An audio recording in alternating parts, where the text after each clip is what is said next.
For those of you that don't know me, Mary is my dear friend. I don't know how God put her in my life. We kind of go back and figure out how in the world did that happen, because we didn't start out really being friends. And it wasn't years until we realized, oh, we're friends. You know, that was kind of amazing, because she was friends with somebody else in the ministry, but we just connected some kind of way, and we just kept connecting and kept connecting and kept connecting. So I met her by way of Love Fellowship. That's how we met. And we've been friends ever since. And I am Mary's accountability friend. You all need one. You all need one. I am honest with Mary. I love Mary. And when she hits that point in the road, she will call me, and I always ask God to help me to give her the truth. Not what she wants to hear, but the truth. And so I'm thankful that we have that kind of relationship. I'm thankful that that goes both ways. That when I know, and most of the times you know when you're wrong, and you know when you're not supposed to be doing something. And I thank God for that. But on this day, my sister, I come to encourage you. I come to share with you what God has given me. So we all know that about a year ago, Sister Minister Mary was ordained to the ministry, and she became Minister Mary. I missed that day because I was out of town at the time. So it's so ironic that I'm here today to share in your first service. I feel special. Thank you. So when Deacon Roosevelt called me, I'm like, so what is it you want me to do? And he said, well, you're going to be standing in the place of the minister. And I went, oh my God, oh my God. Because as much as I love God, this is not a place of comfort for me. Standing here is really not a place, because you have to really be careful when you stand before God's people in this place. And so it's not a place of comfort for me, but I always count on God. So I was walking one morning, and I said, God, what is it that you want me to say?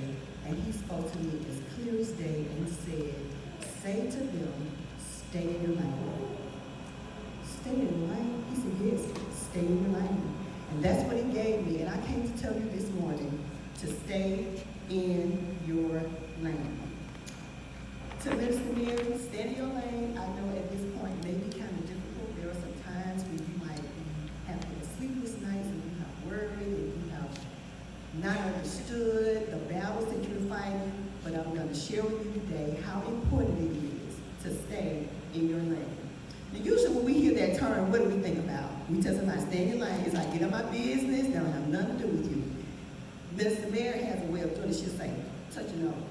She'll talk about touching nose. That means this don't have nothing to do with you. That's what she'll tell you. So it's ironic, and this is how I confirm that I know this is what I'm supposed to say. Because I got a text from Minister Mary earlier this week, and she said, Did Roosevelt get a bio from you? Did he tell you it was casual Sunday? I said, well, that's not really what we discussed. You know, he wanted this to be a little just laid back and informal. And what I really wanted to say to her was stay in your lane. But I couldn't say that because I was talking to Minister Mary at the time. I wasn't talking to Mary, my friend, but that's what I really wanted to say to her. But her response to me was, I don't have a problem staying in my lane. And that's how I knew, God, this is what I'm supposed to share with your people. This is what I'm supposed to share. Amen. So some practical things about staying in your lane. I know when Roro, where did Roro go? When Roro started driving, one of the most important things in the world was for him to stay in his lane. Those lines are there for a reason.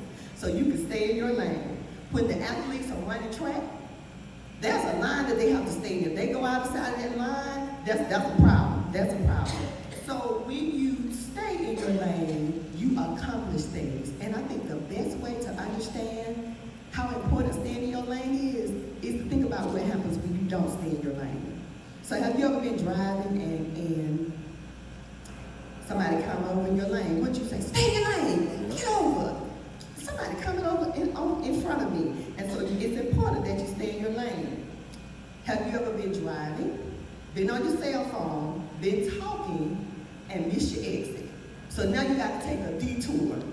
And you're not going to get where you're supposed to be when you were supposed to be there because you didn't follow directions and stay in your lane. Staying in your lane can also make you disqualified. So that runner that was running and went over in somebody's lane, now he's disqualified. On a personal level, staying in your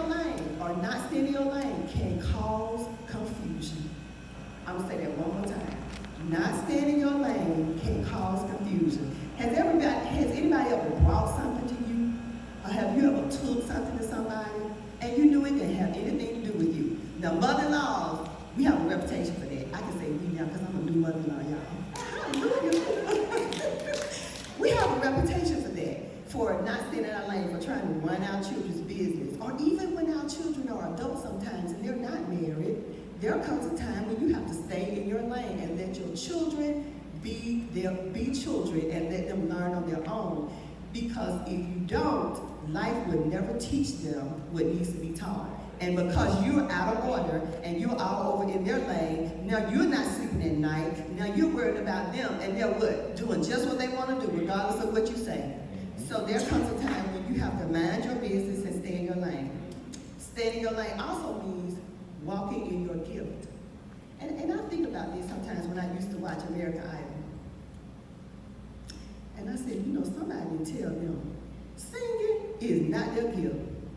And have you ever seen people where they'll just, you know when people are out of order, that is not their gift, that is not what God has equipped them with, but they're trying to make something happen and be totally out of the order of God. They're not staying in your lane. Staying in your lane is walking in your gift. So if you know that your gift is smiling, then that means you need to be at the door. So if you're not in your lane and you got somebody at the door and they're a mean person, and not necessarily mean, because honestly, everybody doesn't have the gift of love. Everybody doesn't have the gift of patience. Everybody doesn't have the gift of giving grace. Everybody just doesn't walk in that. God made all of us different and in a different gift. Now, and I'm gonna tell you this too.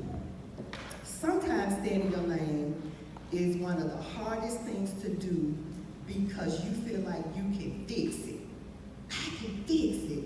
And you don't allow God to fix it. So you jump out of your lane. But Romans chapter 12, verse 3 through 8, I want to share that with you this morning. Romans chapter 12, verse 3 through 8.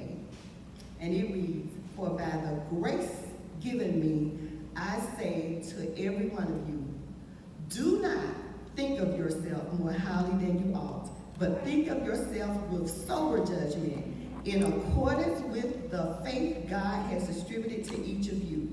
For just as each of us has one body with many members, and these members do not have all the same function, so in Christ we, though many, form one body, and each member belongs to all others.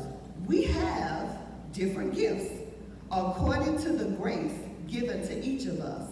So it goes on to tell us, if your gift is prophecy, that's what you do, stay in your lane. If your gift is teaching, that's what you do, stay in your lane. If your gift is encouraging, that's what you do, stay in your lane. So if you're not an encourager, you can't come encourage me if that is not your gift. Not that you can't encourage me, but your encouragement won't be anointed. You won't know when to say it. You won't know how to say it. You won't know how to say it so that I can hear it. You won't know how to say it so that I can receive it. Some people just blessed with that gift. So again, stay in your lane. So in the words of Oprah Winfrey, you gotta give, you gotta give, you gotta give, you gotta give. Stay in that gift. That's important. That's important. I want you to hear that, Grace. That's important. To Minister Mary, because you stayed in your lane, you have received all these job offers without filling out one application. Imagine what would have happened if you had tried to make something on your own happen. But you didn't do that. You stayed in your lane and you just waited for God. You have been the recipients of God's favor because you stayed in your lane. Remember this. This is what God gave me specifically for you, and I'm going to read it because I don't want to misquote it. Remember that God made you and Grace to be similar but distinct. He made you and Grace to be similar but distinct. Yes, there will be some similarities between Grace and other ministries, but stay in your lane as you discover your own uniqueness.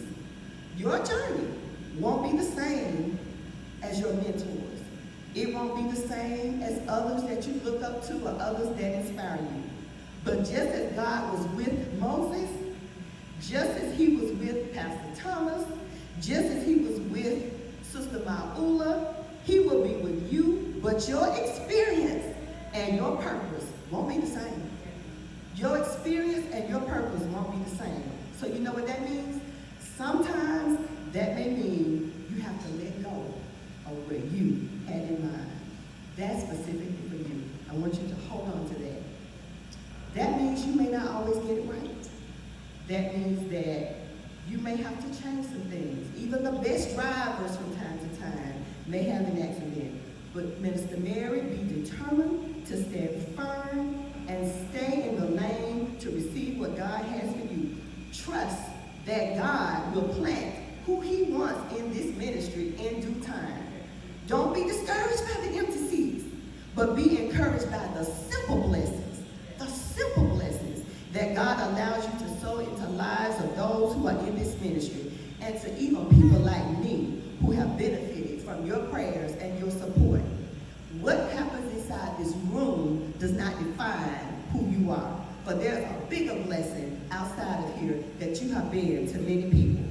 Don't fall for the distraction or the detour, because it looks like it might get you there sooner. But stay in your lane for what God has prepared for you. To the congregation, stay in your lane. Don't get ahead of your pastor. March to the beat right beside her. But make it easy for her to stay in her lane. And how do you do that? You keep praying for her. You keep loving her. You be honest with her when she asks you something. You be supportive of her and keep your word as the man or the woman that you have given her word to, your word to. Seek her word of encouragement from time to time. When you're praying for your pastor, you know when she needs that, because God will tell you when she needs that. Put a card in the mail. Always let her know how much she is appreciated. Never let yourself get to the point where you take that for granted. So when this day comes, make sure that this day is always a big day, that this is important, that this day is set aside to let her know how much she is loved.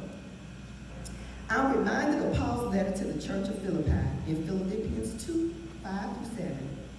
He said, in your relationships with one another, have the same mindset as Christ Jesus, who being in the very nature God, did not consider himself equity with God, something to be used in his own advantage, but rather he made himself nothing by taking the very nature of a servant, being made in human likeness.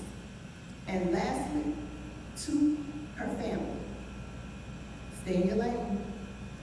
Respect the fact that in this place and in this house, she is Minister Mary. She is the head. She is who God speaks to. But when you get to your home, that's a difficult place, because the roles reverse as God has defined it. So at that point, you no longer are the head. Your husband becomes the head when you're at home. And as the head, Deacon Roosevelt, your role is to love her. I'm going to say that again. Your role is to just love her, love her, love her, to the point that her house becomes a place of protection. Her home becomes a place where she can let her hair down. Her home becomes a place where she knows that everybody in that house has her back. Everybody in that house, she can just be Mary. She can drive up and go, I'm home. My boo is here waiting for me, and my boys are here doing what they're supposed to do. That's the kind of atmosphere that you need to create for her. And so I want to say to you, Grace, I leave this with you. As you go on this journey, and as you love your pastor, Galatians 6:9 says, let us not become weary in doing good, for at the proper time, say that with me, at the proper time, we will reap if we don't give up. Right. And I like how Paul said it in Philippians 1:3-6. I thank my God every time I remember you, Minister Mary, and GCCI family.